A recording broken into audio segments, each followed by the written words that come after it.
Welcome back to స్వతంత్ర focus. భారతదేశానికి కూడా భూకంపాల చరిత్ర ఉంది. దశాబ్దాల కిందట మహారాష్ట్రలోని లాతూర్, గుజరాత్లోని భుజ్ ప్రాంతాల్లో సంభవించిన భూకంపాలు అంతులేని విషాదాన్ని మిగిల్చాయి. పెద్ద ఎత్తున ప్రాణ నష్టం, ఆస్తి నష్టం జరిగింది. అనేక గ్రామాలు నామరూపాలు లేకుండా పోయాయి. ఇదిలా ఉంటే మన దేశంలోని అనేక ప్రాంతాలు ఇప్పటికీ డేంజర్ జోన్లో ఉన్నాయి. ఈ ప్రాంతాల్లో భూకంపాలు వచ్చే అవకాశాలు ఎక్కువ ఉన్నాయి. కిందటేడాది జోషిమఠ్ పట్టణంలో వరుస భూ ప్రకంపనలు వచ్చిన సంగతి తెలిసిందే.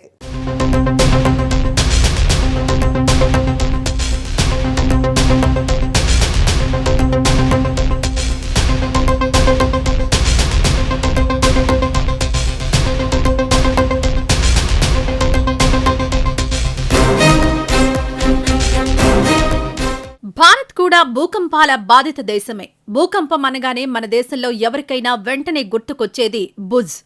2001 జనవరి 26న యావత్ భారతదేశం రిపబ్లిక్ వేడుకలు చేసుకుంటున్న సమయంలో భుజ్లో భూమి కంపించింది. కచ్ జిల్లా చోబారి గ్రామానికి 9 కిలోమీటర్ల దూరాన భూకంప కేంద్రం ఉన్నట్లు సైంటిస్టులు గుర్తించారు. రిక్టర్ స్కేలుపై భూకంప తీవ్రత 7.7గా నమోదైంది.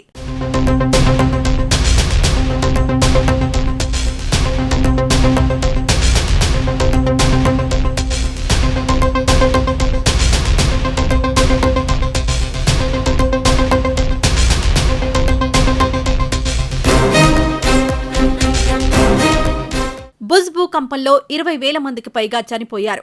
1,67,000 మంది గాయపడ్డారు. దాదాపు 4 లక్షల ఇళ్లు నేలమట్టమయ్యాయి. భూకంపంతో భుజ్ ప్రాంత రూపురేఖలు మారిపోయాయి. భుజ్ ఒక్కటే కాదు, కచ్ ప్రాంతంలోనూ పెద్ద ఎత్తున ప్రాణ నష్టం, ఆస్తి నష్టం సంభవించాయి.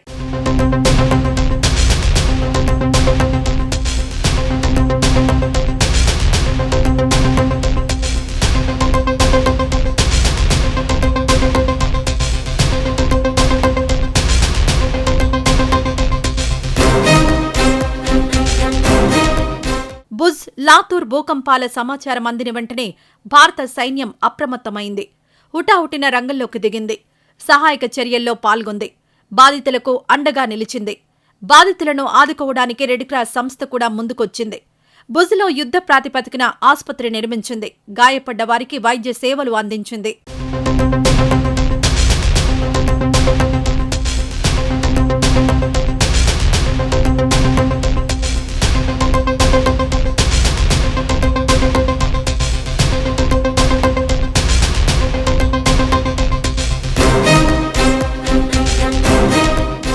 భుజ్ స్థాయిలో వచ్చిన మరో భూకంపం లాతూర్.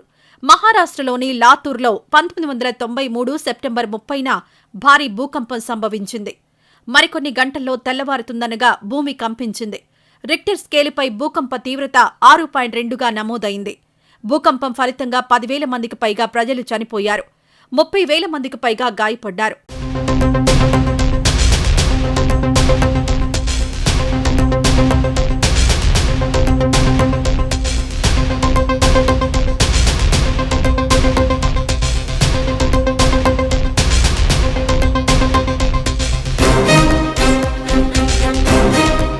భూకంప వార్త వినగానే షోలాపూర్ డాక్టర్లు బృందాలుగా లాతూర్ చేరుకున్నారు. గాయపడ్డ వారికి వైద్య సాయం అందించారు. సహాయక చర్యల్లో పాల్గొన్నారు. అలాగే ఇండియన్ ఆర్మీ, మహారాష్ట్ర రిజర్వ్ పోలీసులు, కేంద్ర రిజర్వ్ పోలీసులతో పాటు మిగతా చారిటీ సంస్థలు స్పందించాయి. బాధితులకు అవసరమైన సాయాన్ని అందించాయి.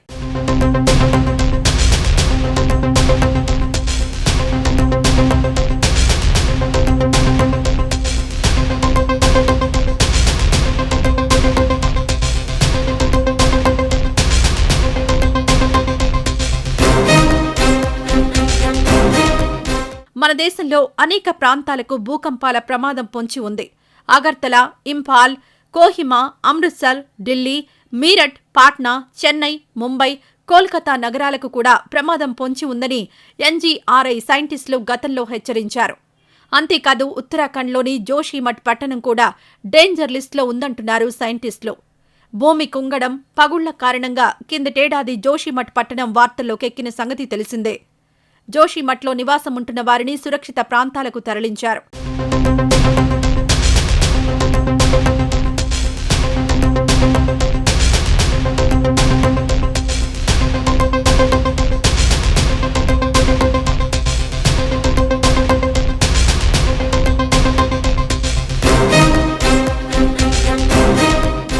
భూకంపాలను తట్టుకునే నిర్మాణాలపై ప్రజలకు అవగాహన పెంచాల్సిన అవసరం ఉంది. అలాగే భూకంపాలు సంభవిస్తే వ్యవహరించాల్సిన తీరుపై కూడా ప్రజలకు అవగాహన అవసరం. ఈ విషయంలో జపాన్ మిగతా దేశాలతో పోలిస్తే చాలా ముందుంది. సహజంగా జపాన్లో భూకంపాలు తరచుగా వస్తుంటాయి. దీంతో ప్రాణ నష్టం, ఆస్తి నష్టం తగ్గించుకోవడానికి జపాన్ ముందుచూపుతో వ్యవహరిస్తోంది. ఇలాంటి ముందుచూపు భారత్లో కనిపించడం లేదు. అందుకే జనసాంద్రత ఉన్న అనేక ప్రాంతాలు ఎప్పుడు ఏ ప్రమాదం ముంచుకొస్తుందోనని బిక్కుబిక్కుమంటున్నాయి. అభివృద్ధి పేరుతో పర్యావరణానికి తూట్లు పడవడం, నిబంధనలు తుంగలో తొక్కి విచ్చలవిడిగా భవంతుల నిర్మాణం చేయడం ఇటీవల ఎక్కువైంది. ఇప్పటికైతే బండి నడవచ్చు, కానీ ఏదో ఒకరోజు పర్యవసనాలు దారుణంగా ఉంటాయని హెచ్చరిస్తున్నారు సైంటిస్టులు.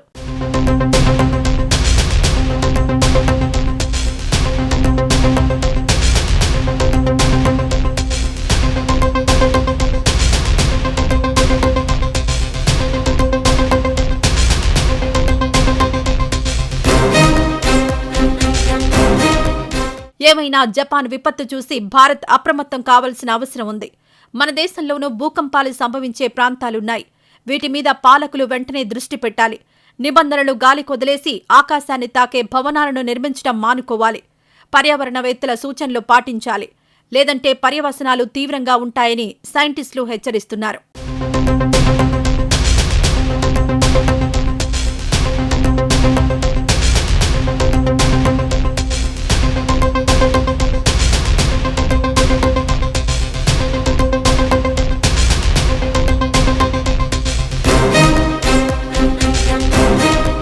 జపాన్ భూకంపాల నుండి భారత్ గుణపాఠాలు నేర్చుకోవాలి.